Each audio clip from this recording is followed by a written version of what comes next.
Ahí debería estar grabando, ¿no? A ver. Sí, arriba a la izquierda te tiene que aparecer el circulito blanco. Tengo que salir un Sí, minuto de ya acá. aparece mi número. Ahí está grabando. Bueno, ya está grabando. Ok. Ay, perfecto, perdóname. Volvemos. No, no, está bien. Volvemos.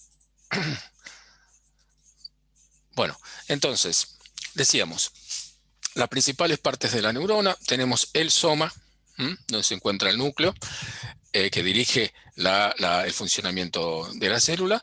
Luego tenemos el axón, en este caso con mielina, típico de los vertebrados. Y luego tenemos los terminales axónicos, donde se van a secretar los neurotransmisores. Entonces, ¿cuáles son las funciones asociadas a cada una de estas partes? El soma es la región que integra información. Fíjense que aquí la información que está llegando al soma es de otras neuronas. Son justamente terminales axónicos de otras neuronas que están haciendo sinapsis con esta neurona que estamos viendo aquí. La sinapsis implica un sistema de comunicación entre neuronas. La sinapsis va a consistir en la liberación, en este caso de neurotransmisores. Es una sinapsis de tipo química. Hay además sinapsis eléctricas de comunicación directa entre células sin que medie neurotransmisores, pero aquí vemos sinapsis químicas que son las más frecuentes. Esos neurotransmisores son reconocidos en la membrana postsináptica, es decir, en la membrana de este soma que estamos viendo aquí.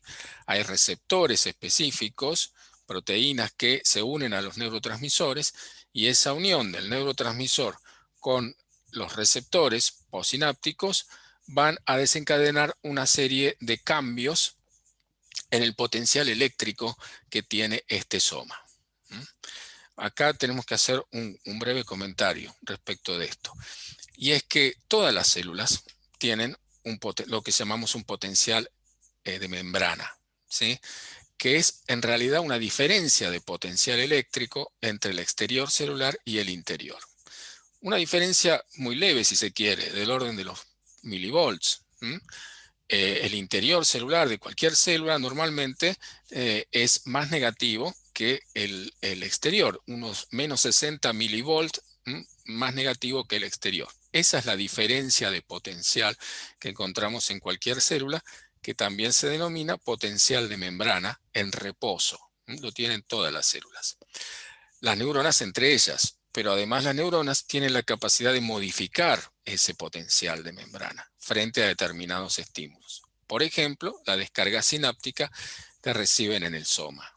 Esos neurotransmisores que decíamos se unen a receptores postsinápticos provocan la apertura de ciertos canales para que puedan movilizarse iones, atraídos por la diferencia de potencial y por la diferencia de su concentración externa y externa. Ese movimiento de iones va a generar un cambio en el potencial de membrana. En principio lo vemos aquí en el soma. Ese cambio de potencial de membrana, que también se llama potencial postsináptico, ¿sí?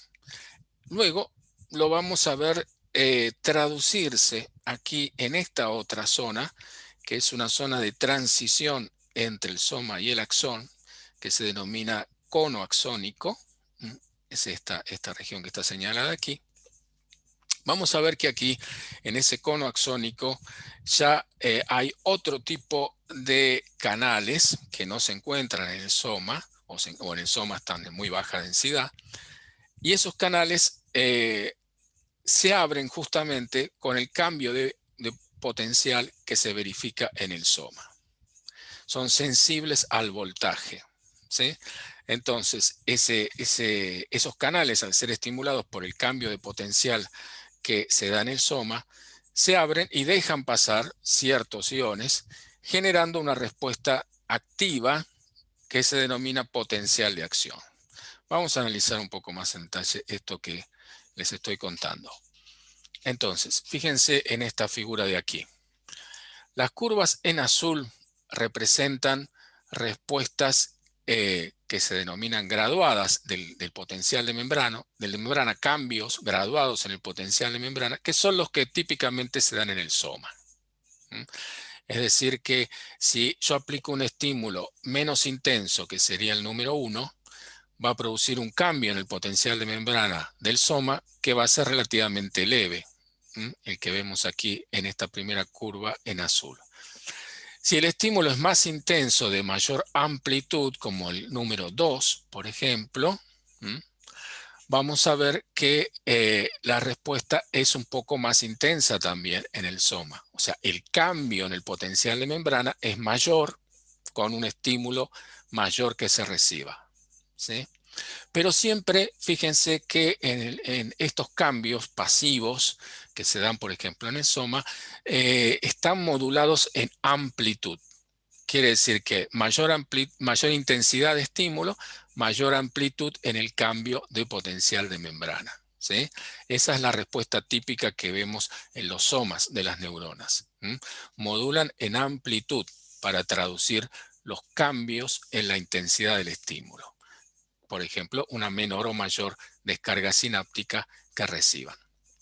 Ahora, ya a nivel del cono axónico y luego a lo largo del axón, vamos a tener otro tipo de canales que son sensibles al voltaje. ¿Esto qué quiere decir? Que superado un determinado umbral de cambio en el potencial de membrana, dado por ejemplo por un estímulo más intenso, el número 3, superado ese umbral, fíjense lo que pasa. Se abren esos canales y generan un movimiento de iones importante que produce que el cambio de potencial se dé de manera brusca, como vemos aquí, ¿sí? En la curva en rojo. Y luego esos canales automáticamente se cierran al cabo de unos pocos milisegundos. Se abren al alcanzarse un voltaje determinado en el potencial de membrana, debido a un estímulo específico que consigue hacer superar ese umbral, modificar el potencial de membrana de tal manera que se alcance ese umbral. Se abren esos canales dependientes de voltaje y generan esta respuesta, que es lo que se conoce justamente como potencial de acción, ¿sí? Esos canales típicamente en una neurona dejan entrar al sodio. Y el sodio, como se encuentra muy alejado de su equilibrio, entonces tiene una fuerza muy importante que lo impulsa hacia el interior celular. Recordemos que el interior es negativo con respecto al exterior y el sodio es un ion con carga positiva, ¿sí? Y además, por el trabajo activo que hace la célula a través de bombas que mantienen al sodio siempre fuera de la célula, muy poco concentrado dentro y muy concentrado fuera, en forma relativa. Entonces el sodio tiene además un gradiente de concentración importante para poder entrar y además un gradiente eléctrico también importante. Pero no puede entrar hasta tanto se abran estos canales, y estos canales se abren cuando se alcanza ese voltaje umbral. Y estos canales se expresan en determinada parte de la neurona, no en el soma o muy poco, pero sí en el cono axónico y en el resto del axón. Por lo tanto, estos potenciales de acción son típicos de esas partes de la neurona, ¿sí? Y tienen propiedades que lo hacen muy eficiente para conducir la información a través del axón. Justamente un potencial de acción, fíjense, se denomina todo o nada, siempre alcanza una misma amplitud al abrirse los canales de sodio, que luego se cierran rápidamente, y esa respuesta en un determinado punto del axón es un estímulo para que en el segmento siguiente se llegue a un nuevo umbral y se dispare nuevamente. O sea que el potencial de acción es autorregenerativo. Se va conduciendo a lo largo del axón, porque la producción del potencial de acción en un punto es un estímulo para que en el segmento siguiente se produzca también otro potencial de acción. Y así los potenciales de acción van progresando a lo largo del axón hasta llegar a los terminales axónicos. Además, en este axón que estamos viendo en la figura, tenemos otra cuestión adicional, que es la mielina. Fíjense estas estructuras en azul que están rodeando al axón, como les mencionaba Griselda, son células de Schwann, células gliales, ¿sí? En el sistema periférico, por lo menos, y funcionan como aislantes eléctricos, ¿sí? Entonces, eso hace que los potenciales de acción no tengan que autorregenerarse a lo largo de cada una de las partes del axón, sino que la producción de un PA, por ejemplo, aquí en esta zona libre de mielina, lo que se denomina un nodo de Ranvier, aquí pueden movilizarse los iones, generarse un potencial de acción, y el aislamiento eléctrico de la mielina hace que esa perturbación llegue al nodo siguiente con una amplitud tal que permita superar nuevamente el umbral y generar en este otro nodo un potencial de acción. De esa manera el potencial de acción va saltando de nodo a nodo. Por eso decimos que tiene una conducción saltatoria en las neuronas mielinizadas. Y eso aumenta la velocidad de conducción de los potenciales de acción, y hace que sean estas neuronas mielinizadas, típicas de los vertebrados, más eficientes en la conducción de la información, del impulso eléctrico a través de los axones, ¿sí? Bueno, al llegar al terminal, vamos a ver que esos potenciales de acción se traducen, estimulan de hecho, la secreción de neurotransmisores acumulados en estos terminales axónicos. Los neurotransmisores, como también escuché que les mencionaba Griselda, se sintetizan aquí en el núcleo de la célula, en el soma, y luego se traslocan hacia los terminales y quedan almacenados esos neurotransmisores en vesículas dentro de los terminales. Cuando los potenciales de acción llegan a los terminales, se abren canales de calcio y ese calcio que ingresa a la célula promueve la exocitosis de las vesículas y la liberación de los neurotransmisores al espacio sináptico, que va a existir entre esta neurona y otra siguiente en la vía neuronal. Aquí lo vemos también, vemos las distintas etapas entonces en la transducción de la información que realiza una neurona. Acá vemos arriba la morfología de esta neurona, que no es la típica que les mostré recién. Vemos que hay variantes. ¿Qué es lo particular aquí? El soma no interviene en la conducción del impulso eléctrico, se encuentra aquí cerca del terminal, de hecho, y solamente dirige la organización celular, la síntesis proteica, como ya vieron. Pero al inicio, aquí en este extremo de la neurona, hay una zona, sin embargo, que funciona como zona de transducción, generando esos potenciales graduados en amplitud que decíamos eran típicos del soma. Bueno, aquí el soma cumple otra función, pero de todas maneras hay una región de la neurona que produce esos potenciales graduados en amplitud frente a la intensidad de los estímulos. Esta es una neurona sensorial típica de los vertebrados, ¿sí? Como puede ser un mecanorreceptor de la piel, por ejemplo. Y aquí vemos, en esta columna de la izquierda, distintas intensidades y duraciones de un estímulo mecánico aplicado a la piel, por ejemplo, ¿sí? Entonces, este estímulo de aquí es de mayor amplitud, de mayor intensidad que este primer estímulo. Y ese estímulo mecánico va a actuar en primera instancia sobre esta zona de transducción. Y allí, frente a estos estímulos, vamos a verificar cambios en el potencial de membrana que están graduados, como decíamos, en amplitud.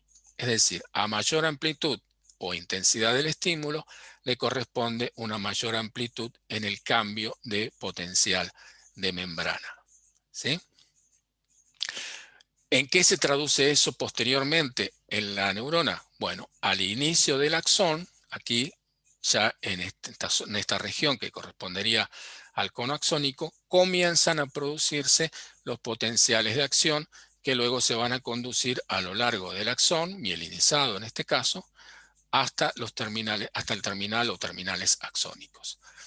Entonces, fíjense qué es lo que está pasando. Aquí, en este primer caso, el cambio en el potencial de membrana de la zona de transducción inicial se va a traducir en una cierta producción de potenciales de acción. Pero los potenciales de acción tienen siempre la misma magnitud. Como decíamos, son todo o nada, y la amplitud del potencial de acción es siempre la misma, siempre que se supere el umbral para su producción. Ahora, en este segundo caso, aumenta la amplitud del potencial receptor o posináptico, en este caso potencial receptor. ¿Y ¿qué cambio vemos en los potenciales de acción? ¿Aumenta la amplitud de los potenciales de acción? No, evidentemente no. Cada una de estas líneas verticales es un potencial de acción, ¿sí? Recuerden que rápidamente cambia el potencial y vuelve nuevamente al reposo. Entonces, ¿qué es lo que cambia aquí entre estas dos situaciones en el axón? ¿Cómo el axón se entera de que llegó un estímulo de mayor amplitud? ¿Qué cambia? ¿Qué cambio ven ustedes aquí? ¿Qué es lo que se modifica? Las líneas verticales ¿Qué cosa? son más cortas. Claro, hay mayor cantidad de potenciales de acción en la misma unidad de tiempo. Eso implicaría que aumenta ¿qué cosa? La frecuencia. Claro, exactamente, la frecuencia. La frecuencia, el número de eventos que ocurre en una cierta unidad de tiempo. En este caso, el número de potenciales de acción que ocurre en una cierta unidad de tiempo. Eso es una frecuencia. Cuando hablamos de frecuencia cardíaca, por ejemplo, ¿a qué nos referimos? A la cantidad de contracciones del corazón en un minuto, por ejemplo. Eso puede aumentar o disminuir, depende del nivel de ejercicio, etc. Bueno, en este caso es la misma idea, solo que referida a los potenciales de acción, ¿sí? Cuando aumenta la intensidad de estímulo, hay mayor amplitud en la primera zona de transducción, en el cambio de potencial de membrana, y eso se traduce luego en una mayor frecuencia de potenciales de acción en el axón, ¿sí? Desde el comienzo del axón y luego a lo largo del axón. Entonces, los potenciales de acción modulan en frecuencia, ¿sí? Esa es justamente la manera que tiene la célula nerviosa de traducir la información en términos de potenciales de acción, aumentando o disminuyendo su frecuencia. Bueno, ¿y eso cómo se traduce al final de la célula? Fíjense que cuando hay una menor frecuencia de potenciales de acción que llegan al terminal, hay una cierta tasa, velocidad de secreción o liberación de neurotransmisores. Cuando aumenta la frecuencia de potenciales de acción que llegan al terminal, esa tasa de liberación es mayor. ¿Por qué? Porque está entrando calcio más frecuentemente, al llegar más frecuentemente por los potenciales de acción allí, y por lo tanto esa mayor concentración de calcio que se va acumulando genera una mayor exocitosis y secreción de neurotransmisores hacia la neurona contigua en la vía o hacia el efector final eventualmente que está siendo inervado. En esta última vemos que aumenta la intensidad de estímulo, pero además aumenta la duración, ¿sí? Y eso, en definitiva, hace que se mantenga durante más tiempo la secreción de neurotransmisores hacia la neurona siguiente. Bueno, vimos ya que hay diferencias entonces en la morfología de la morfología de las neuronas, y vamos a ver otros casos acá también. Fíjense que esta es la típica, si se quiere, neurona que siempre se muestra con las dendritas, ¿sí? Que reciben básicamente las descargas sinápticas que luego comunican al soma, ¿sí? O sea, ese cambio de potencial de membrana luego se conduce hacia el soma de manera pasiva, siempre aumentando en amplitud, para luego en el axón aumentar la frecuencia de potenciales de acción. Esta es la típica neurona, si se quiere. Pero no es el único tipo morfológico y funcional que encontramos, ¿sí? Hay células que no tienen estos procesos tan diferenciados, dendritas por un lado, axón por otro, sino que vamos a encontrar a veces, por ejemplo, la retina del ojo, de los vertebrados, vamos a encontrar estas celulitas llamadas bipolares que tienen extensiones similares hacia un extremo y otro. Podríamos considerar que estas que reciben información actúan funcionalmente como dendritas y estas y estas otras proyecciones que comunican, que envían la información y transmiten la información hacia otra célula, serían axones, ¿sí? Pero fíjense que la morfología de ambas es similar. Luego Una vamos en... pregunta. Sí, sí, sí. ¿Todas las células bipolares tienen axón corto? Sí, son axones cortos porque están dentro de la retina del ojo. Entonces, fíjate que Ok. la retina es una capa muy angosta y por lo tanto no puede haber células demasiado grandes allí, ¿no es cierto? Las últimas células que salen de la retina, que no las vemos acá, que se llaman células ganglionares, que reciben la sinapsis de las bipolares, esas sí envían axones largos que salen fuera del ojo por los nervios ópticos. Pero las que están inmersas enteramente en la retina como estas, no. Tienen procesos cortos. Bueno, y aquí vemos otros casos, ¿sí? Células de insectos, por ejemplo, amielínicas, que tienen árboles dendríticos más grandes o terminales axónicos más ramificados. El soma puede no intervenir en la conducción del impulso, como en este caso, al igual que vimos para las neuronas sensoriales de los vertebrados. Y aquí vemos, por ejemplo, en este caso una célula del cerebelo, una neurona del cerebelo que tiene un árbol dendrítico enorme porque el cerebelo recibe una gran cantidad de información de distintas regiones corporales que le permiten justamente realizar una coordinación de los movimientos, de la secuencia de movimientos muy eficiente. Pero para hacer eso necesita información de la corteza motora, de propioceptores en distintas articulaciones, de los mismos músculos. Bueno, tiene que integrar una gran cantidad de información y por eso tiene esta ramificación dendrítica tan importante. Son las llamadas células de Purkinje de la corteza cerebelosa. Bueno, ahí vemos entonces algunos de los ejemplos. Retomando un poco entonces lo que vi que charlaban con Griselda, vamos a ver entonces un poco cómo se complejiza el sistema nervioso en los distintos animales. Tomando como punto de partida a la neurona que acabamos de ver, ¿sí? A la unidad básica, digamos, que tienen los sistemas nerviosos. Entonces, un circuito nervioso ahora, de lo más simple, estaría dado por una sola neurona que actúa como receptora de la información sensorial y al mismo tiempo como neurona efectora que inerva un determinado músculo, por ejemplo, o algún otro efector. Luego tenemos este primer arco reflejo, que es el más sencillo, monosináptico, porque hay una sola sinapsis involucrada, pero hay dos tipos neuronales. Una neurona sensorial, que recibe la información, por ejemplo, mecánica o química del exterior, y esa información a su vez la dirige hacia otra neurona con la que hace sinapsis, y esta neurona va a inervar un efector, células musculares, por ejemplo, para producir una cierta respuesta. Nosotros tenemos este tipo de reflejos también en la médula, ¿sí? Uno de las respuestas que les comentaba Griselda, que si me estoy quemando retiro automáticamente la mano, se da mediante este tipo de reflejos monosinápticos, muy simple, muy básico, porque son sistemas de protección, ¿sí? Que se conservan incluso para esas respuestas estereotipadas en organismos complejos como vertebrados. Y aquí tengo otro diseño ya más complejo, donde hay una célula receptora al comienzo, luego una aferente que hace sinapsis con una interneurona y a su vez esta finalmente con una neurona motora que inerva el efector.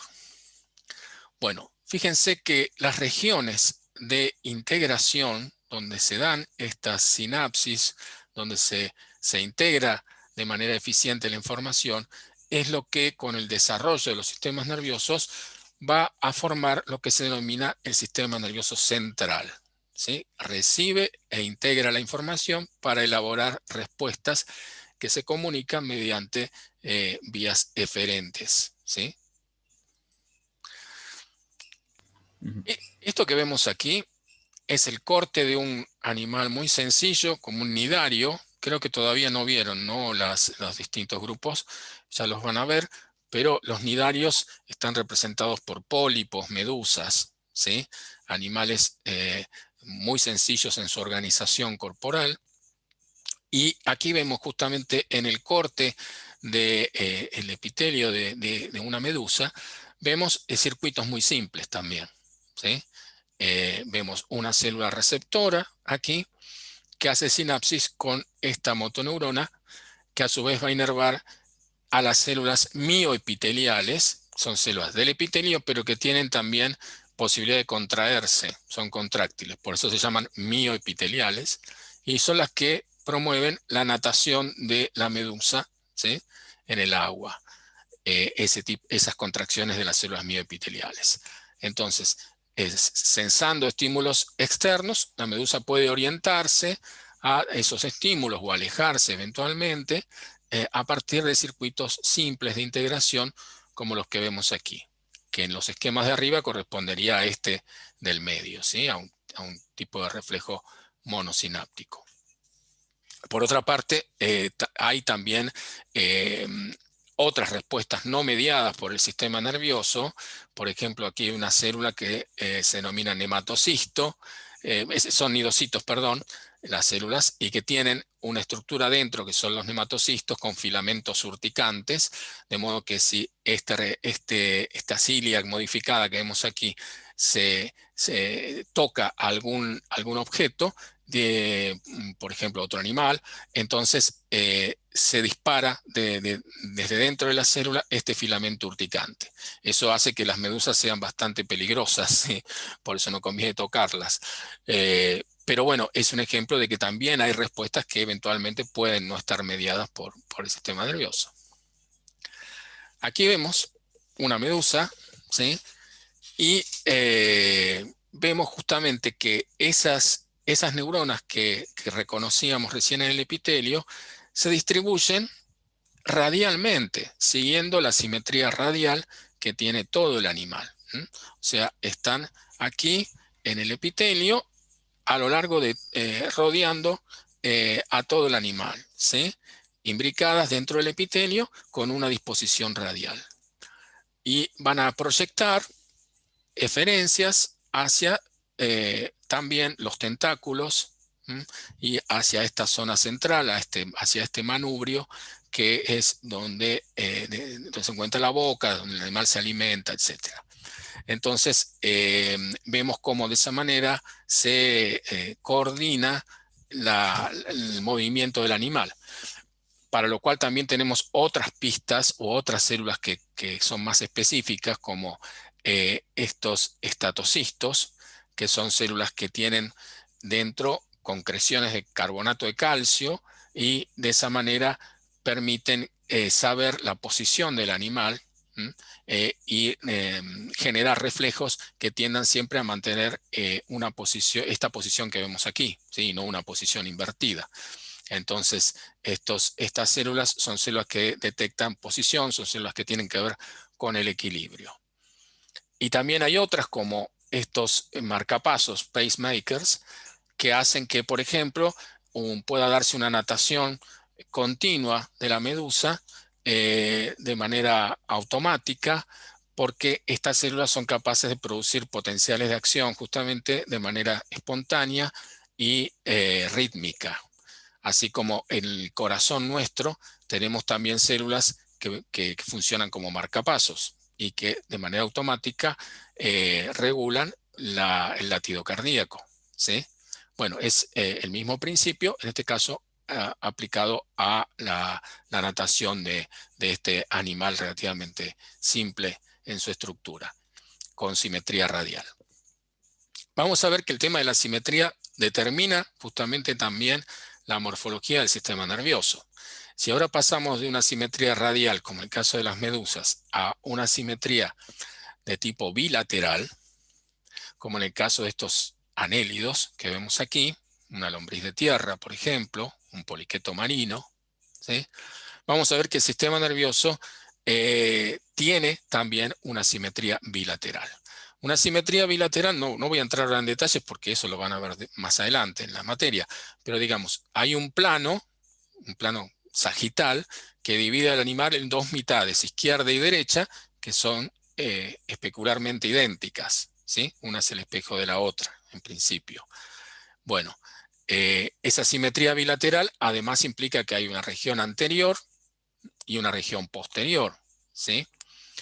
Y fíjense que la región anterior, el sistema nervioso central, que está formado aquí por este ganglio cerebral, que resulta de una fusión de ganglios que se encuentran en formas más primitivas de los anélidos separadas, ¿sí? Pero aquí se encuentran fusionadas porque esta lombriz, por ejemplo, que este es el corte de una lombriz de tierra, es un anélido relativamente complejo dentro del grupo. Entonces hay una fusión de ganglios formando este ganglio cerebral que está localizado anteriormente. Y nos podemos preguntar por qué está en la zona anterior y no está en el medio de la lombriz o en el extremo posterior. Fíjense, por aquí viene la respuesta, ¿no? O sea, estando en la zona anterior, este ganglio cerebral rápidamente recibe información de células receptoras, neuronas, que están ubicadas justamente en la zona anterior de avance del animal y que detectan qué es lo que el animal está encontrando a su paso a medida que avanza. Entonces, los estímulos químicos, los estímulos mecánicos, ¿sí? E incluso luminosos, rápidamente pueden ser captados, pueden llegar al ganglio cerebral y ser procesados rápidamente allí para ser transmitidos después a las distintas regiones corporales. Fíjense que este ganglio cerebral justamente se conecta con una cadena ventral de ganglios a través de estos conectivos. ¿Y por qué decimos que es ventral? ¿Cuál es la referencia para decir que esta cadena es ventral o que es dorsal? Bueno, la referencia siempre es el tubo digestivo. Cuando decimos que hay una cadena ventral de ganglios nerviosos en este anélido, por ejemplo, nos estamos refiriendo a que es ventral con relación al tubo digestivo, ¿sí? Que es este que vemos aquí. Vamos a ver que los vertebrados es al revés. El sistema nervioso central se ubica dorsalmente. ¿Dorsalmente a qué? Al tubo digestivo siempre. Volviendo a este ejemplo de aquí, vamos a ver que además de presentar una simetría bilateral, este animal tiene otra característica importante que también van a ver en detalle más adelante, y que es lo que se llama metamería, ¿sí? O sea que el cuerpo está segmentado, como vemos aquí, y cada segmento en principio, con algunas modificaciones en algunos segmentos, pero en principio tiene una estructura similar uno con el otro. Bueno, el sistema nervioso también se ajusta a ese patrón metamérico. Entonces vamos a encontrar típicamente un par de ganglios en cada segmento, en cada metámero del animal. A lo largo de esta cadena ventral vamos a encontrar un par de ganglios en cada segmento, que eventualmente pueden estar fusionados entre sí, como en el caso de esta lombriz, que es un ejemplo de mayor complejidad, decíamos, entre los anélidos, pero que en otras formas de anélidos están separados en cada segmento en dos ganglios distintos. Bueno, esta cadena ventral de ganglios metamérica está unida al ganglio cerebral principal a través de estos conectivos periesofágicos, rodean al esófago y permiten la coordinación de los movimientos entre el ganglio cerebral y cada uno de los metámeros. El ganglio cerebral y los primeros ganglios de la cadena coordinan los movimientos de todo el animal en base a esta conexión vertical que vemos a lo largo de la cadena de ganglios. Esta es una organización entonces del sistema nervioso que vamos a denominar ganglionar, ¿sí? Donde vamos a encontrar ganglios unidos entre sí a lo largo de la cadena ventral y anteriormente con el ganglio cerebral. La histología de los ganglios tiene sus complejidades, no las vamos a ver ahora, pero básicamente son agrupaciones de somas, es decir, aquí se hacen sinapsis en determinada parte del ganglio y en otra parte hay axones que permiten la comunicación entre estos ganglios entre sí de la cadena y con el ganglio cerebral. De los anélidos vamos a otro grupo muy importante que ustedes van a ver también en el curso, que son los artrópodos. ¿Artrópodos cuáles son? Insectos, crustáceos, arácnidos, ¿sí? Bueno, los artrópodos son un grupo muy diverso y muy representado en cantidad de especies y tienen básicamente el mismo patrón metamérico y de simetría bilateral, por supuesto, que vimos para los anélidos. Y el sistema nervioso se acomoda a esos patrones también, de bilateralidad y de metamería. Vamos a ver que, fíjense, también aquí hay un ganglio cerebral por encima del esófago, supraesofágico, lo mismo que veíamos en los anélidos. Hay conectivos periesofágicos que luego se continúan con una cadena ventral de ganglios. Aquí vemos los ganglios cerebrales de varios insectos, por ejemplo, y aquí vemos la cadena ventral, que al igual que los anélidos puede tener un par de ganglios por segmentos separados entre sí o bien fusionados en formas más complejas. Además aquí, en los insectos, además de poder existir una fusión lateral entre los ganglios, hay una fusión, en muchos casos, antero-posterior de los ganglios. Porque si bien tienen metamería, los insectos, por ejemplo, y otros artrópodos, esa metamería está bastante modificada.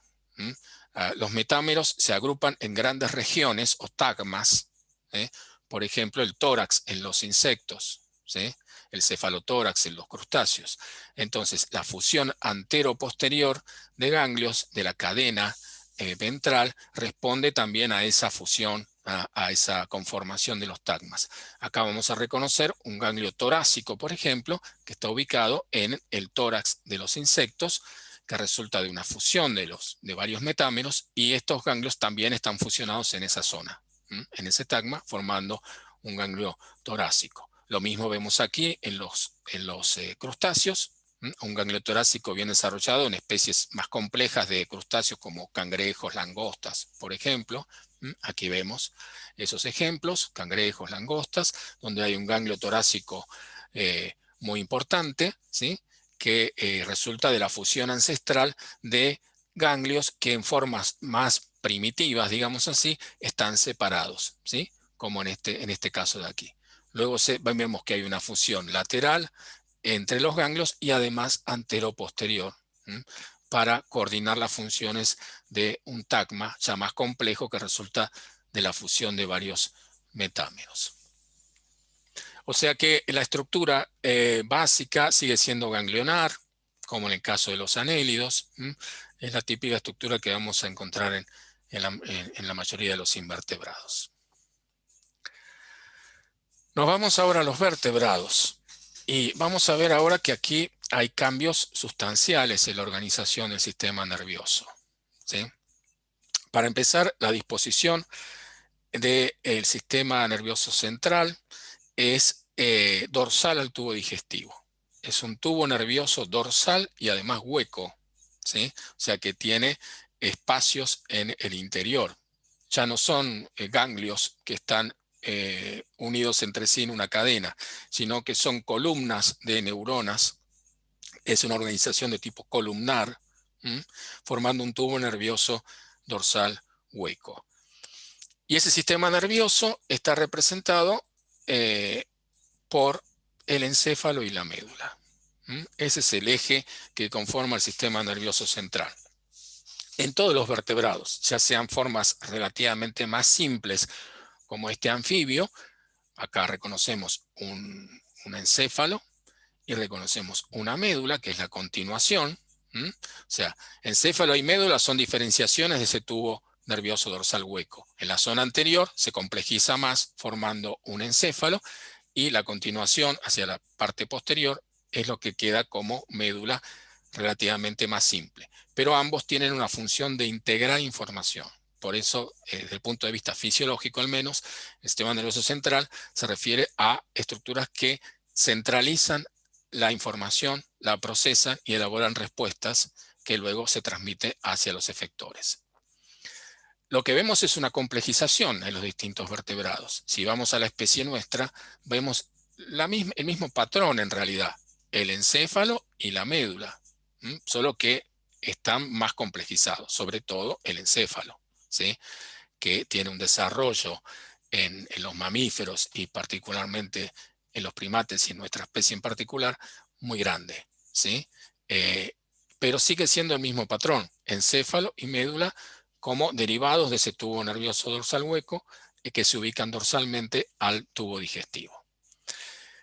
Y ese sistema nervioso central, para poder procesar la información, primero tiene que recibirla y luego tiene que comunicarla, ¿sí? Comunicar las respuestas que elabora hacia la periferia. Entonces, eso define, desde el punto de vista funcional, un sistema nervioso periférico, ¿sí? Con fibras que llevan información, como les comentaba Griselda recién, y por eso son aferentes, y información desde los distintos receptores hacia el sistema nervioso central, ya sea médula o encéfalo. Y por otro lado, hay fibras eferentes que salen del sistema nervioso central hacia la periferia. Bien, aquí como vemos hay una distinción entre somáticas y viscerales, dependiendo de dónde provenga la información. Para el caso de las fibras aferentes, si proviene de la piel, por ejemplo, de los músculos, vamos a hablar de fibras somáticas. Si proviene de todo lo que es víscera, serán fibras aferentes viscerales. Las eferencias son somáticas y se dirigen a los músculos esqueléticos de control voluntario, que tienen como fibras eferentes a motoneuronas, que son neuronas de conducción rápida, mielinizadas, que rápidamente nos permiten efectuar esos movimientos voluntarios. Mientras que las que van a inervar el músculo liso, que se encuentra en las vísceras, y en otras regiones, pero en gran medida en las vísceras, entonces esas fibras que son de conducción más lenta, mielínicas, forman lo que se llama el sistema autónomo, que recién les mencionaba Griselda, simpático y parasimpático, ¿sí? Que inervan básicamente músculo liso y glándulas asociadas principalmente con lo visceral y con otras estructuras, ¿sí? Músculos lisos del ojo, por ejemplo, ¿sí? Músculos piloerectores, pero se llaman viscerales porque en gran medida inervan todo lo visceral. Bueno, como sea, estas fibras aferentes son axones, ¿sí? Son proyecciones básicamente axónicas. ¿Y por dónde se canalizan? Por conductos que se denominan nervios, ¿sí? Un nervio está formado por lo general por una mezcla de fibras aferentes y eferentes, y además por tejido conectivo, como una especie de cable, ¿sí? Y vasos sanguíneos que permiten que se vehiculicen dentro de esos nervios fibras aferentes y eferentes. Fíjense que cada una de estas estructuras que vemos salir de aquí de la médula es un nervio, ¿sí? Con disposición bilateral, sale un nervio a cada lado por cada región de la médula. Tenemos varios nervios en cada región, cervical, lumbar, etcétera. Tenemos varios nervios espinales que salen, que se comunican con la médula espinal y que llevan dentro tanto fibras aferentes como eferentes. Y luego hay algunos nervios que comunican directamente con el encéfalo. Esos son los llamados nervios craneales, que en un mamífero son 12 pares y en un pez son 10 pares, por ejemplo. Y también llevan información aferente o eferente. En este caso pueden ser nervios mixtos o pueden solamente contener fibras aferentes o solo eferentes. Eso ya es un detalle que van a ver más adelante. Pero entonces ese sistema nervioso periférico formado por fibras aferentes y eferentes dentro de los nervios pueden hacer conexión directamente con la médula espinal o con el encéfalo. Lo que entra por la médula... ¿Cuál dijiste que eran los que tenía el... en el encéfalo, craneales se llaman. Craneales. Sí. ¿Qué pasa con la información que llega a la médula? Y sube, por eso nos enteramos de todo lo que está ingresando a nivel de la médula espinal, ¿sí? Si nos pinchamos un dedo, esa información ingresa por nervios espinales, pero somos conscientes de eso. Quiere decir que la información sube verticalmente, ¿sí? Cuando movemos un músculo, hay fibras que arrancan de la corteza motora pero que luego bajan por la médula para estimular a las neuronas que van a inervar esos músculos voluntarios, ¿sí? O sea que hay una comunicación vertical importante entre ambas estructuras, encéfalo y médula. Y además la médula puede coordinar directamente reflejos muy básicos como el de retirar la mano cuando me estoy pinchando o quemando, ¿sí? Entonces ahí no estoy pensando, debo retirar la mano, sino en todo caso me entero porque la información sube hacia el encéfalo.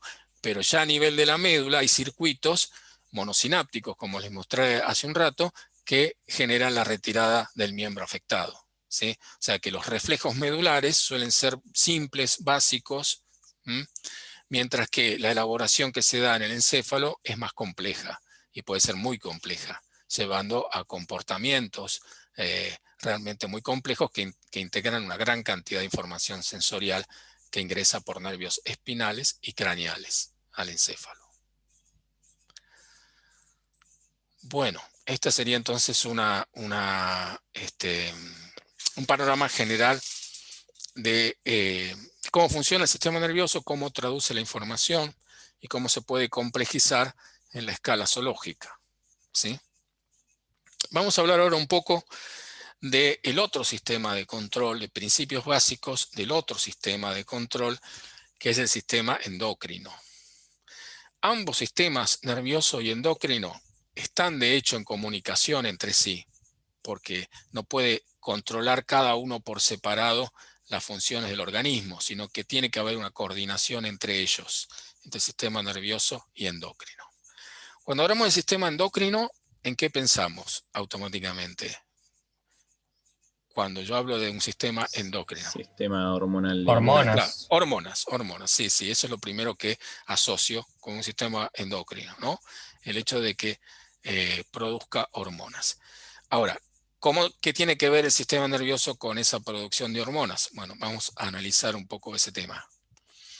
Fíjense, aquí hay una neurona típica que, como ya vimos, inerva directamente un efector, ¿sí? Lo que ya vimos, el control nervioso directo que ejerce el sistema, que ejerce las neuronas sobre un determinado efector, puede ser un músculo o una glándula.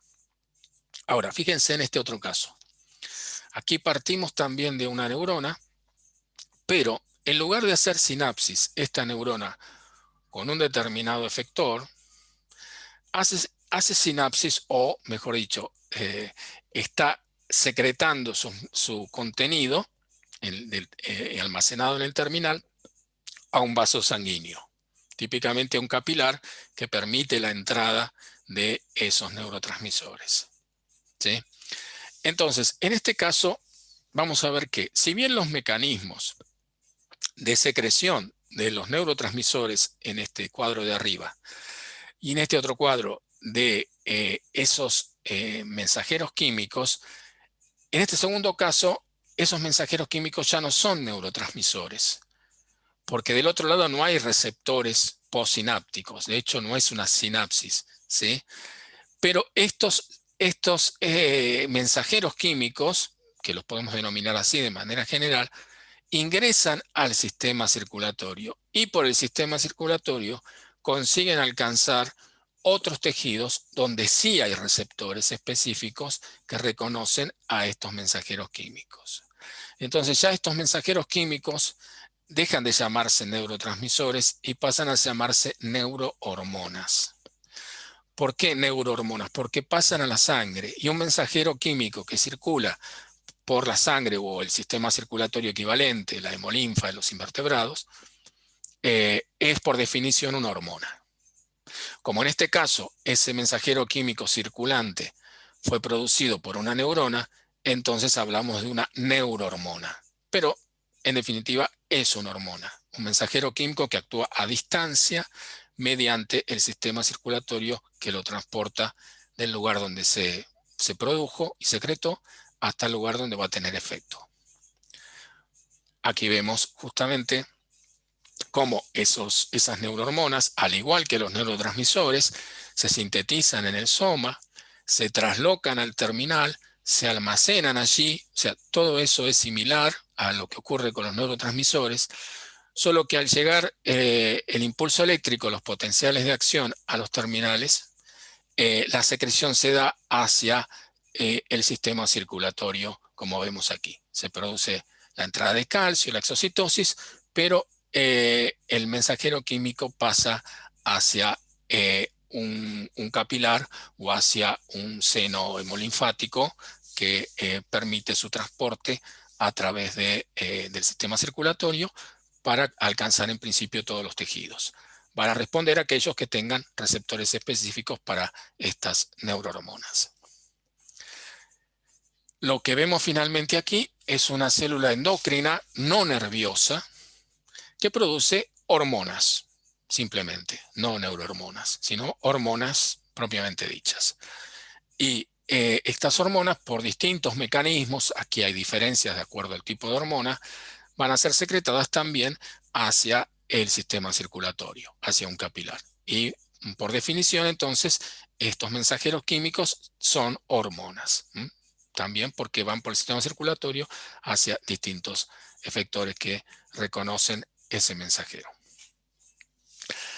Algunos ejemplos de neurohormonas y hormonas en distintos grupos animales y su vinculación con el sistema nervioso.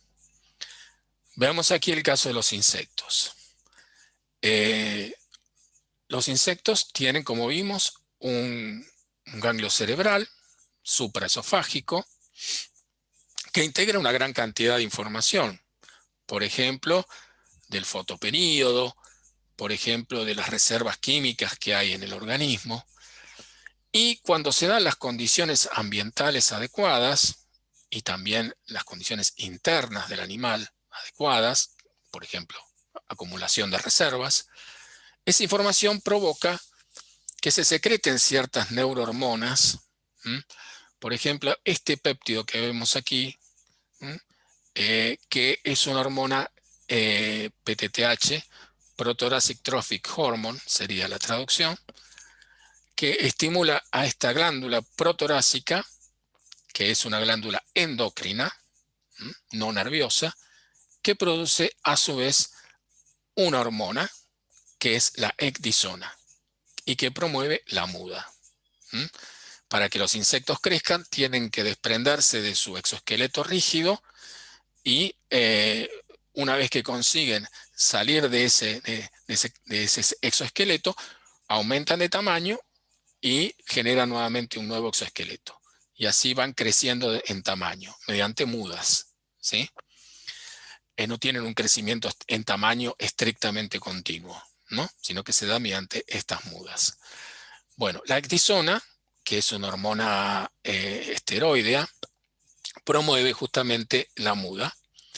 Y su secreción está regulada por una neurohormona, que es esta protorácico-trófica, que se secreta a partir de neuronas que están ubicadas en el cerebro, ¿sí?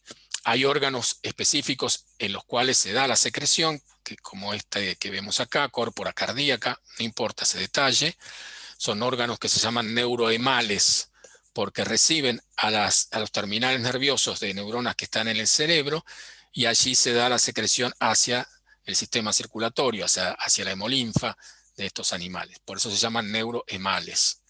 Y a partir de allí, esta neurohormona circula y alcanza la glándula protorácica para que ésta produzca la ecdisona u hormona de la muda.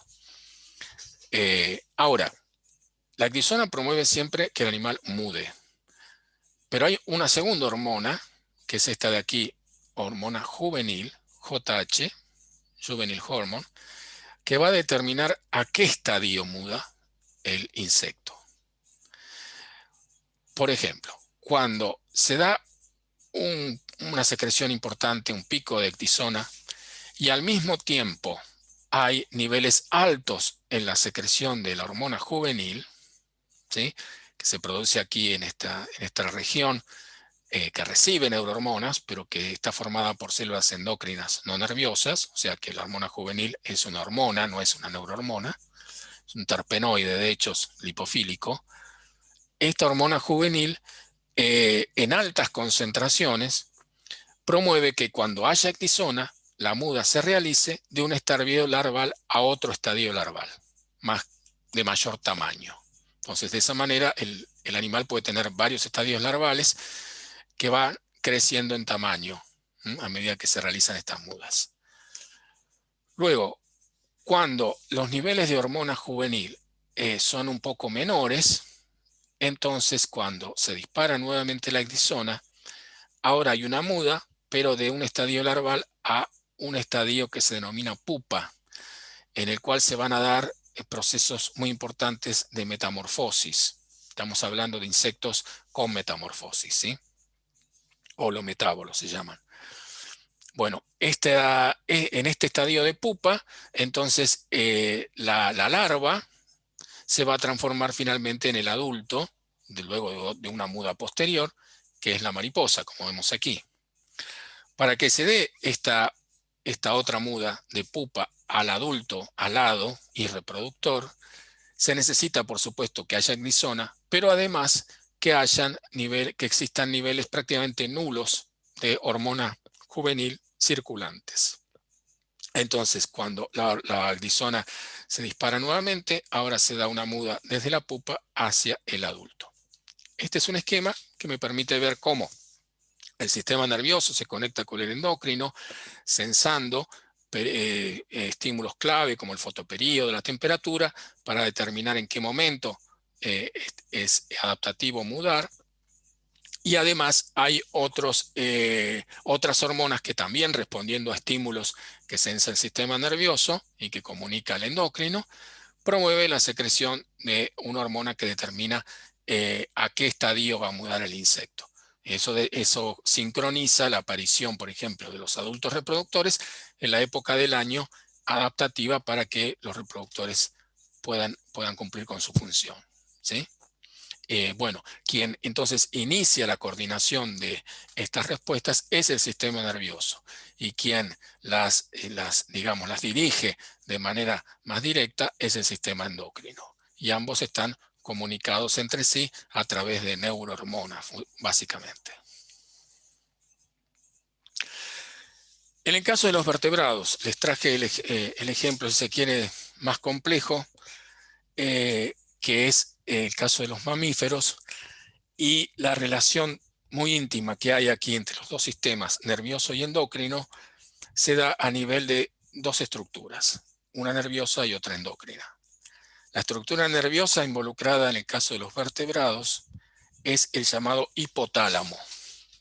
El hipotálamo de los vertebrados cumple muchas funciones y sobre todo en los mamíferos.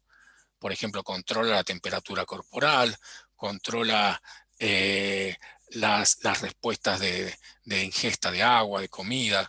Está involucrado en muchas de esas reacciones instintivas. Y además está involucrado en la secreción de hormonas. Para cumplir esta última función, se conecta con una glándula endocrina muy importante en los vertebrados, la habrán escuchado nombrar, que es la hipófisis. La hipófisis es todo esto que estoy señalando aquí. Tiene dos partes, una parte anterior, o adenohipófisis, no importa que se acuerden estos nombres, en la parte posterior, que es la neurohipófisis. El hipotálamo se comunica de distinta manera con cada una de estas porciones o partes de la hipófisis. Brevemente les comento, por ejemplo, con esta zona posterior de la hipófisis, la llamada neurohipófisis, la comunicación es bien directa. Fíjense, aquí en marrón están indicados los somas de ciertas neuronas del hipotálamo que proyectan sus axones directamente hacia la neurohipófisis. Y en la neurohipófisis encontramos los terminales nerviosos de esos axones. De hecho, la neurohipófisis está conformada por estos axones que llegan hasta allí y por tejido conectivo, vasos sanguíneos. Y allí en los terminales se va a producir directamente la secreción de neurohormonas, porque son hormonas producidas por estas neuronas que se almacenan aquí en la neurohipófisis y son secretadas luego hacia el sistema circulatorio. Entonces, esto es algo bastante parecido a lo que veíamos en los insectos, y incluso esta parte de la hipófisis, la neurohipófisis, es un órgano neurohemal también, como yo les comentaba, para la córpora cardíaca de los insectos, porque almacena las neurohormonas que produce el hipotálamo en estas mismas células que llegan hasta la adenohipófisis y secreta esas neurohormonas ante estímulos específicos que impactan sobre los somas ubicados en el hipotálamo, y luego a través de los potenciales de acción que producen estas mismas neuronas se produce la secreción de las neurohormonas almacenadas aquí hacia el sistema circulatorio. Les doy un ejemplo. La llamada hormona antidiurética en los mamíferos tiene que ver con conservar el agua en el organismo, ¿sí? Se llama así antidiurética porque produce una baja diuresis, es decir, una baja producción de orina. Si la producción de orina es baja, eso es el resultado de que hay mucha reabsorción de agua desde la orina que se va formando hacia el interior del organismo. Y eso conserva el agua que necesitamos. Cuando hay déficit hídrico, esta hormona se secreta y promueve esa reabsorción de agua a nivel del riñón. Por eso se llama antidiurética. Bueno, un estímulo para que eso suceda es el aumento de la osmolaridad de la sangre. La osmolaridad es la concentración de los osmolitos, de las sustancias osmóticamente activas. Si hay un déficit hídrico, esas sustancias van a concentrarse más, ¿sí? Y ese aumento de osmolaridad va a impactar en definitiva sobre el hipotálamo. Esa osmolaridad la van a sentir estos somas neuronales. Como resultado van a producir potenciales de acción que viajan por estos axones hacia estos terminales, produce la secreción de la hormona antidiurética, y la hormona antidiurética produce que haya más agua que se reabsorba hacia la sangre.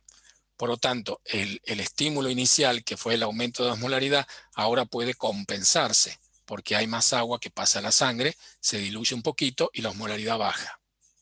Es un sistema de retroalimentación que involucra tanto al sistema nervioso como al sistema endocrino. ¿Sí? ¿Se entendió el ejemplo?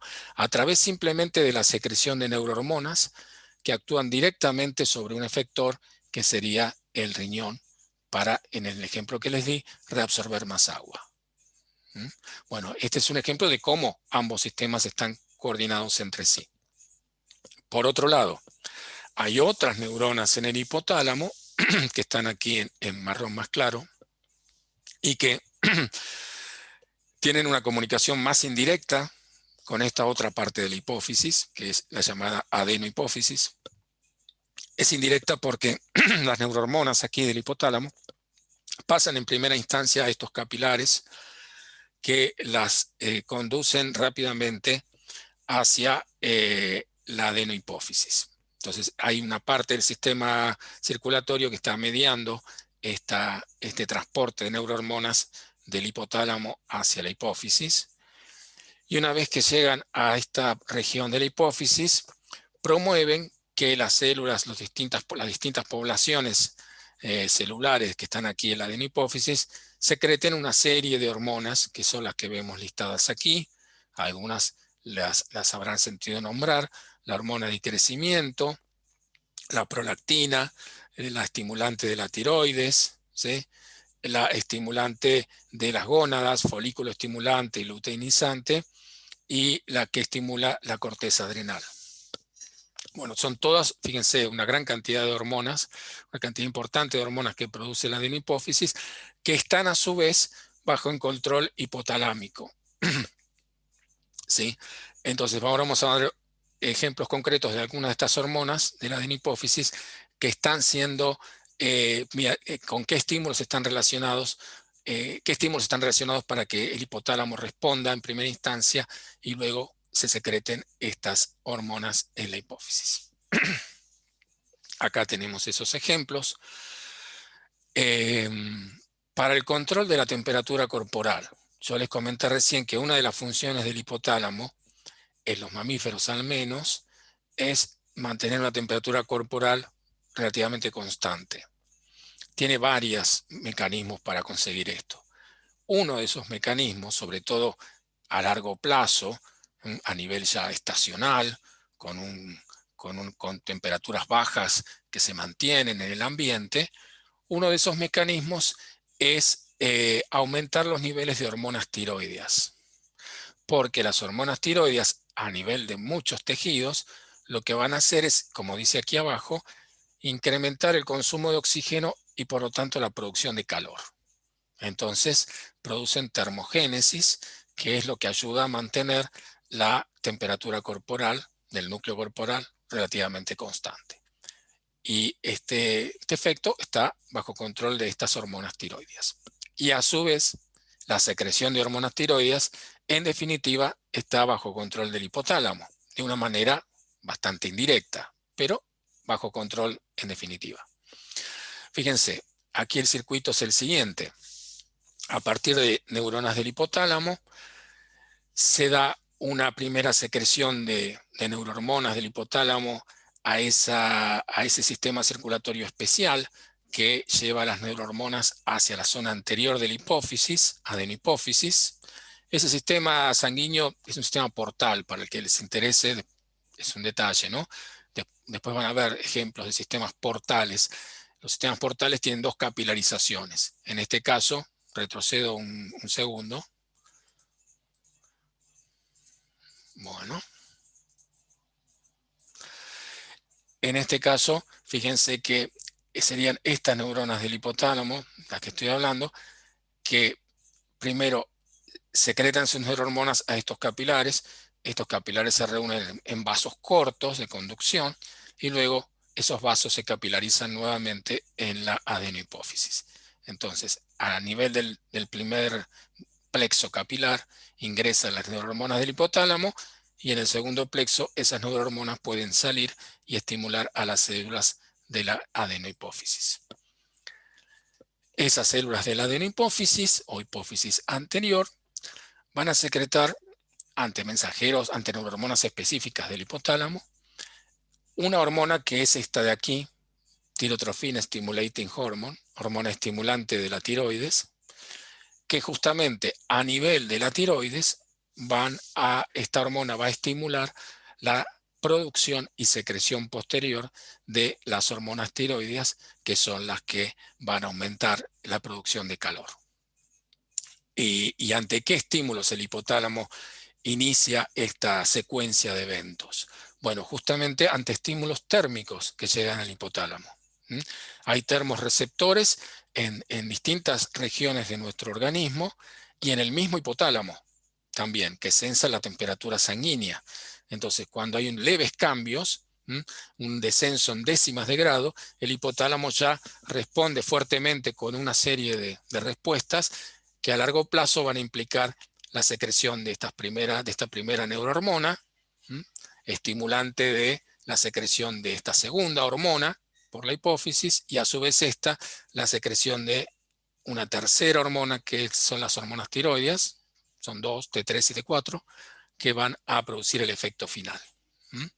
Es una secuencia que involucra varias hormonas, como vemos, pero que en todo caso coordina al sistema nervioso con el sistema endocrino. Bueno, acá tenemos otro ejemplo, si se quiere, con un circuito más simple, que sería el caso de la hormona de crecimiento, que vemos aquí, que ante determinados estímulos, por ejemplo, el aumento en la concentración de aminoácidos o de glucosa, lo que hace es estimular el hipotálamo ante esos estímulos químicos, produce un factor, una neurohormona, que estimula a la adenohipófisis para que secrete esta hormona de crecimiento. Y ahora esta hormona de crecimiento va a tener directamente varios efectos sobre varios tejidos, sobre el hígado, sobre tejido graso, muscular, para aumentar la síntesis proteica, la captación de glucosa, la metabolización, etc. Entonces, en este caso es un circuito más simple, pero también coordina al hipotálamo como receptor de la información e iniciador de la secuencia para que finalmente se den las respuestas hormonales. Aquí tengo para el hipotálamo y la hipófisis un cuadrito, digamos, que me está resumiendo un poco esa información. Entonces, a partir de aquí del hipotálamo tengo la secreción de neurohormonas que van a la hipófisis, ¿sí? Aquí está representada solamente la adenohipófisis, pero están esquematizados los dos circuitos que yo les ejemplifiqué recién, por un lado con la hormona TSH que estimula a la tiroides, que a su vez produce hormonas, ¿m? Y por otro lado, el ejemplo que les di es de la hormona de crecimiento. ¿Por qué están diferenciados estos dos circuitos? Porque uno es más directo y otro es más indirecto para los efectos finales. El que es más directo es el que tiene que ver, por ejemplo, con la hormona de crecimiento, que directamente tiene sus efectos a nivel de efectores y puede darse mediante la aparición de algunos metabolitos que son el resultado de las respuestas que causa la hormona de crecimiento. Esos mismos metabolitos en exceso pueden llegar a realizar un feedback negativo sobre el hipotálamo para regular la propia secreción posterior de hormona de crecimiento. O sea, los sistemas de feedback, que también es otro concepto que quiero introducir, permiten una autorregulación de las secreciones hormonales. En este caso, un exceso de hormona de crecimiento produciría un exceso de ciertos metabolitos que pasan a la sangre y por sangre pueden causar cierta inhibición en el inicio de la cascada en el hipotálamo para que éste secrete menos neurohormona que estimula menos la secreción de hormona de crecimiento. De esta manera, la hormona de crecimiento, que es la que realiza el trabajo final, está autorregulada por sus propios niveles mediante un sistema de feedback. En este otro... Sí, decime. Acá también habría como una suerte de regulación por producción de producto, ¿no? Claro, sí. Es justamente el sistema de feedback. Solo que en este caso los metabolitos resultantes no son demasiado finos en la regulación por feedback, como sí lo son estas otras hormonas que vamos a ver aquí. En este otro circuito, que yo les había ejemplificado con la hormona que estimula la tiroides, el resultado final de la hormona de la hipófisis no es la producción de metabolitos, sino de otras hormonas, las tiroideas, que van a cumplir funciones en distintos tejidos, pero que para el feedback negativo actúan sobre el hipotálamo y también sobre la hipófisis de una manera más fina porque son hormonas. Entonces van a ser reconocidas, claro, por receptores que tienen sistemas de traducción muy sensibles, digamos así, a bajos niveles de la hormona. Entonces, la regulación por feedback a partir de hormonas finales, como sería el caso de las hormonas tiroideas, es siempre muy fino en la regulación. O sea, es el mismo principio de feedback, ¿sí? Solo que van a ser más reguladas en cuanto a la sensibilidad que tiene el sistema para autorregularse, digamos así. Bueno, estas hormonas de acá que tienen este mismo patrón de secreción y de regulación que las hormonas tiroideas, son también estas otras: folículo estimulante, luteinizante, adenocorticotrofina, la que estimula la corteza adrenal. No importa, son varias, ¿sí?, las que están involucradas en este sistema de feedback negativo.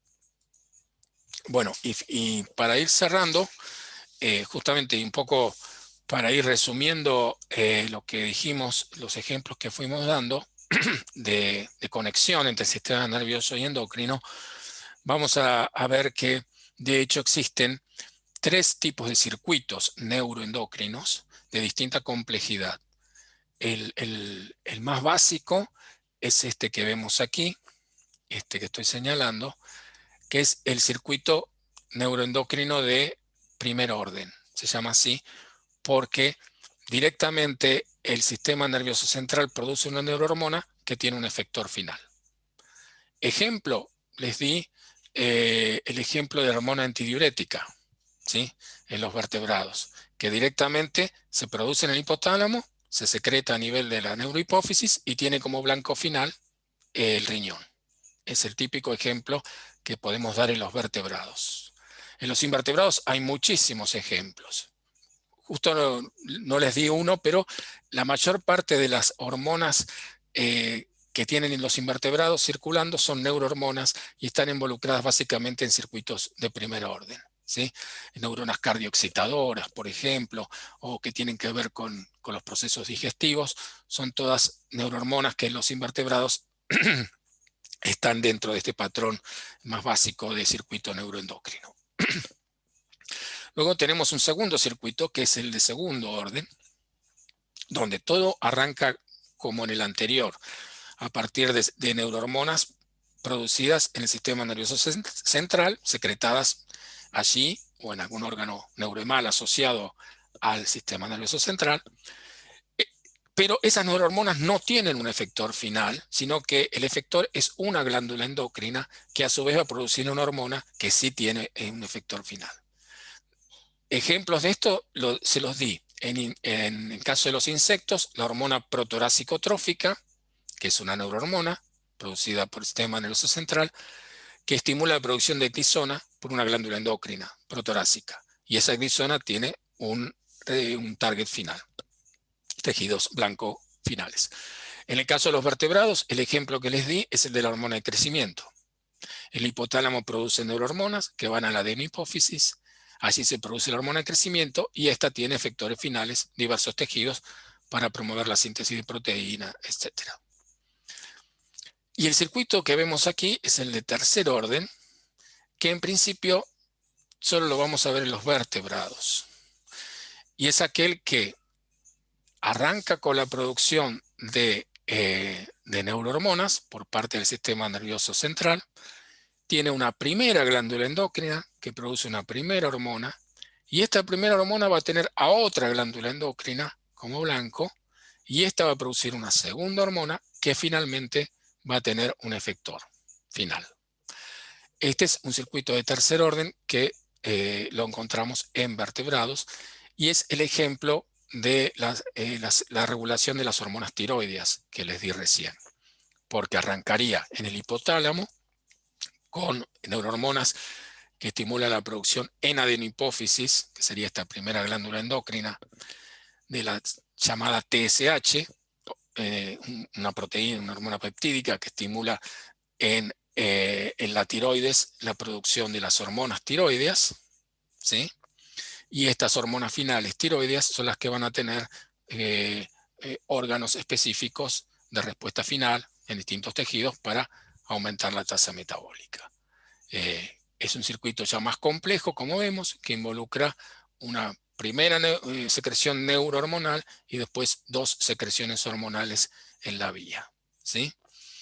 Y aquí justamente vemos que la comparación entre grupos de invertebrados y vertebrados respecto de estos circuitos para un proceso en principio análogo entre ambos, que es la muda. La muda en artrópodos, crustáceos o insectos, se da a través de un circuito de segundo orden, producción de hormonas, de una neurohormona, que a su vez estimula la secreción de la ecdisona para que se produzca la muda, ¿sí? Mientras que en los vertebrados el proceso no es homologable, pero sí hay cierta analogía en el caso de los anfibios que mudan el tegumento, ¿sí? Y en este caso el circuito es más complejo porque involucra las hormonas tiroideas que están en un circuito de tercer orden, ¿sí? Neuroendocrino. En todo caso, lo que me interesa destacar aquí es que todo arranca en el sistema nervioso, ¿sí? Que es el que integra la información para producir luego todas estas respuestas hormonales de mayor o menor complejidad que llevan a respuestas finales, ¿sí?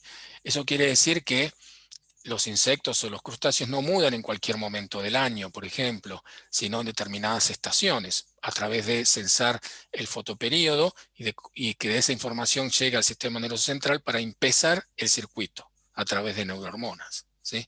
Bueno, lo mismo ocurre con otros procesos reproductivos, por ejemplo. Las hormonas reproductivas, tanto en invertebrados como en vertebrados, también tienen que ver con lo estacional, por ejemplo, con la información sobre temperatura, disponibilidad de alimento, reservas internas. Bueno, son todas informaciones que son integradas por el sistema nervioso central y luego comunicadas al sistema endocrino para que éste lleve a cabo las respuestas. Bueno.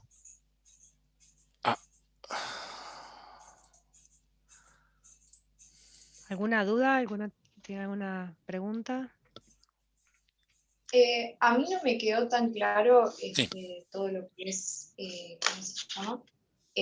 Cómo se traslocan las señales desde el soma hacia el axón, hacia la sinapsis. Nada, es como que Sí. si lo podríamos repasar. Sí. Podemos ver algo más. Vamos a volver entonces a los primeros. Acá hay mucho que puede decirse sobre el tema, ¿no?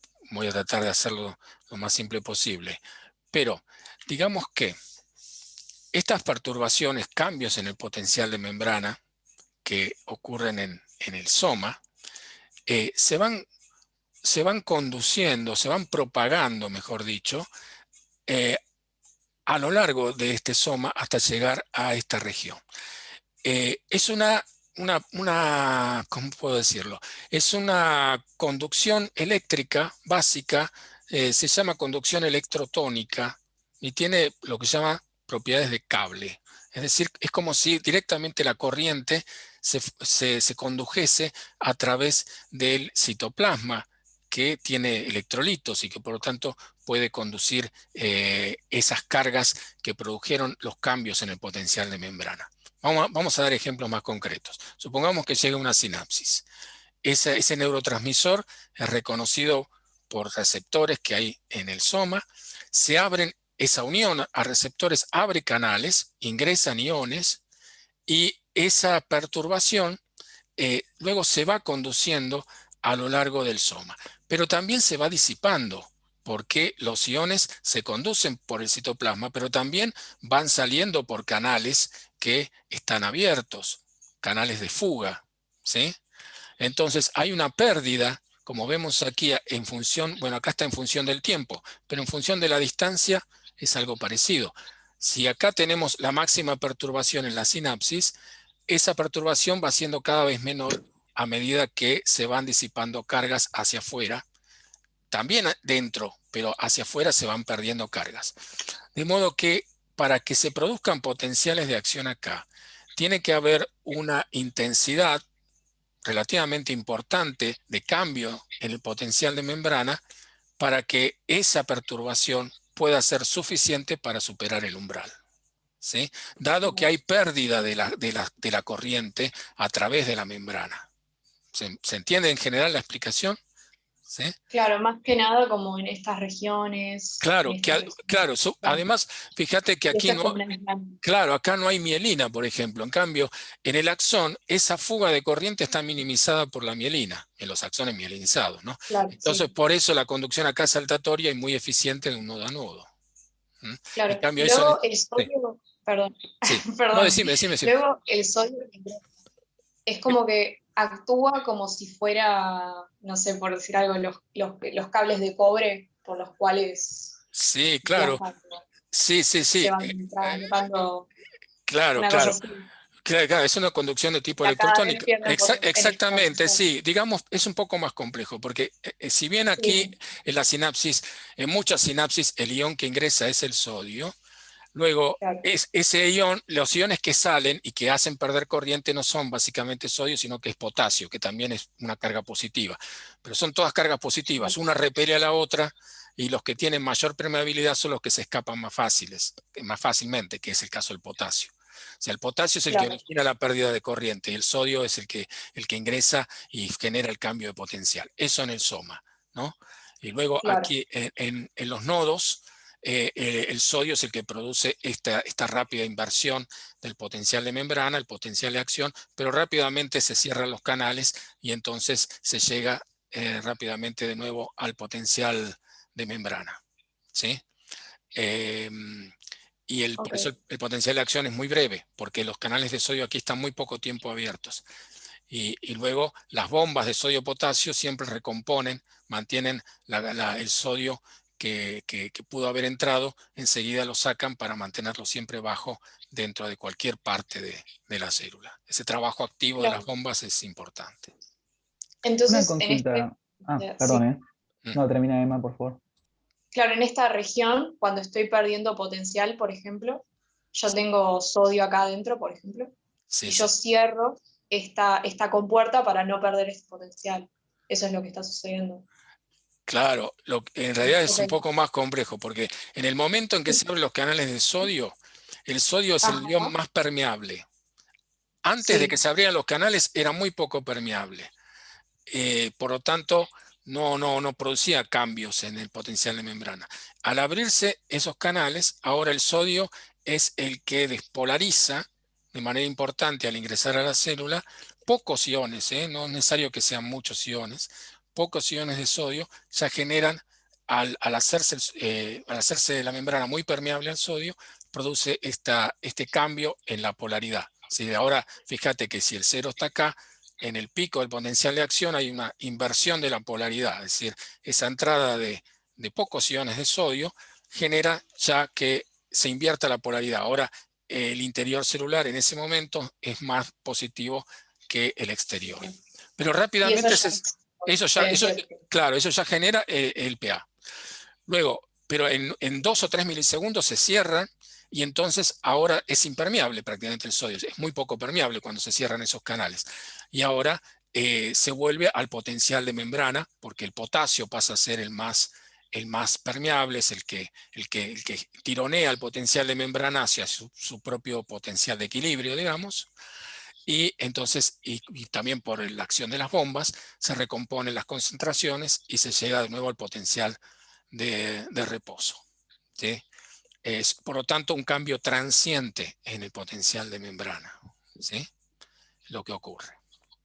En ese momento bueno, nada más. ¿Sí?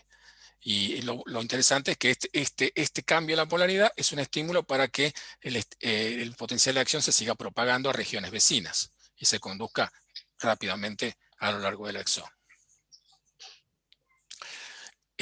Acá en el chat, por ahí hay algunas otras preguntas. bueno, gracias. Lo dejo al compañero. Sí, no sé, bueno, díganme. Sí, que no me termina todavía de cerrar cómo es Sí. que la variación de potencial de membrana en un punto puede estimular la variación en el potencial de membrana en un punto siguiente y así generar el avance del potencial de Claro, acción. sí. No quiero entrar en demasiado detalle, pero supongamos Es que, como un dominó. claro. Acá en este punto supongamos que se da el potencial de acción, acá en este nodo que estoy señalando aquí, ¿no es Sí, cierto? Entonces, la entrada de cargas se va a conducir por propiedades que decíamos electrotónicas, como si fuese una corriente eléctrica, a lo largo del axón. En realidad se conduce hacia atrás y hacia adelante. Vamos primero a ver lo que pasa hacia adelante. Esas cargas positivas que entraron y que ahora se conducen por aquí hacia el extremo del axón, van a despolarizar esta otra región. Y al despolarizar esta otra región se supera el umbral y se produce aquí otro potencial de acción. Esa es la idea, que los mismos iones que producen el potencial de acción van a producir una despolarización en el segmento adyacente. En una neurona mielinizada, como no hay escape de cargas prácticamente en el segmento que está mielinizado, esa conducción de cargas va a llegar al nodo siguiente sin prácticamente perderse cargas, o muy poco. Y por lo tanto se va a poder superar el umbral también, se va a despolarizar esta zona para superar el umbral y producir un nuevo PA aquí. Esa es la idea. Es como que, a ver si entendí bien, es como que acá hay una concentración de carga alta y acá estoy quitando carga, entonces mi concentración es baja. Entonces, es como una cosa así y el gradiente está Claro, siempre. en el momento en que acá donde tengo el potencial de acción, hay una entrada de sodio Y acá que está promueve un el cambio potencial. en la concentración en la polaridad, sin que el sodio tenga que estar muy concentrado. No es necesario eso, porque pocos iones llevan Claro, acá es mucha donde puse el carga. sodio. Claro, entonces, Y acá no puede entrar. esa perturbación eléctrica se traslada al nodo siguiente por la misma conducción de cargas positivas de este nodo al otro, ¿sí? Y eso ya genera Porque que tiene- en este otro, claro. Pero yo les decía recién que también se conduce en sentido retrógrado, es decir, hacia el soma, porque es un electrolito. El electrolito no elige hacia qué dirección se van a dirigir los iones. El sodio que entró Claro, produce una circulación hacia ambos extremos. Solo que el potencial de acción se regenera solo en el extremo, en el que es, digamos, hacia el extremo del axón, no hacia la base del axón. Hacia la base del axón, si bien hay conducción de cargas, está esa región de la membrana está en lo que se llama periodo refractario. Como un momento antes produjo un potencial de acción, esos canales que se cierran de sodio necesitan que la membrana vuelva a repolarizarse completamente para volver a quedar en estado de poder ser activados. Entonces, eso genera un periodo refractario en el sector que un momento antes produjo un PA, que fue, en el ejemplo que les di, el cono axónico. Entonces, se produjo un PA primero en el cono axónico, luego aquí en este primer nodo. En este primer nodo la corriente circula de nuevo hacia el cono y hacia el otro nodo que está hacia el extremo terminal.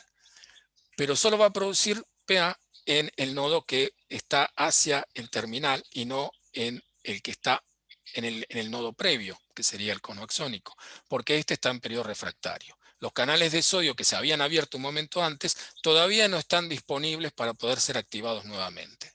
¿Sí? Esa sería la explicación en simple. Entonces, eso genera que el potencial de acción se conduzca siempre en un solo sentido, que sería desde la base del axón hacia el terminal. Sí. entonces como que la moraleja Sí. sería que modulando la entrada y salida de los canales de sodio, puedo controlar la dirección del flujo. Sí, sí, exactamente. Cosa- Y además la secuencia en que se abren esos canales de sodio. Claro, claro, es como eso, es como un delay. La secuencia, Ok. claro. Si yo introdujese un electrodo de corriente y aplicara un pulso supraumbral aquí en el medio del axón, vería que hay un PA que se conduce hacia el extremo y otro PA que aparece y se conduce hacia la base. Porque previamente no hubo ninguna estimulación en el axón.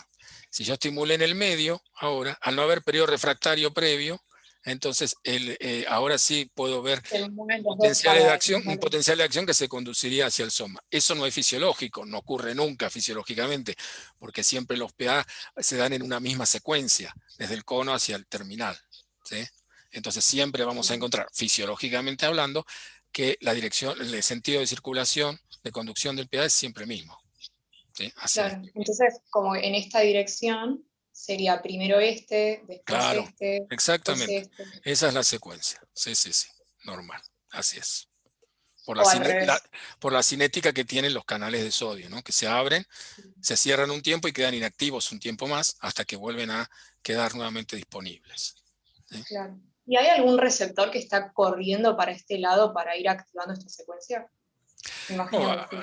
Aquí lo que ocurre es la conducción electrotónica, que es la integración de todas las sinapsis o de estímulos externos, ¿sí? Eventualmente. El mismo flujo de cargas. Claro, el mismo flujo de cargas que se va sumando, ¿sí? Algebraicamente para dar un resultado final que va a impactar en primera instancia en el cono axónico, que es donde comienzan a darse la producción de PA.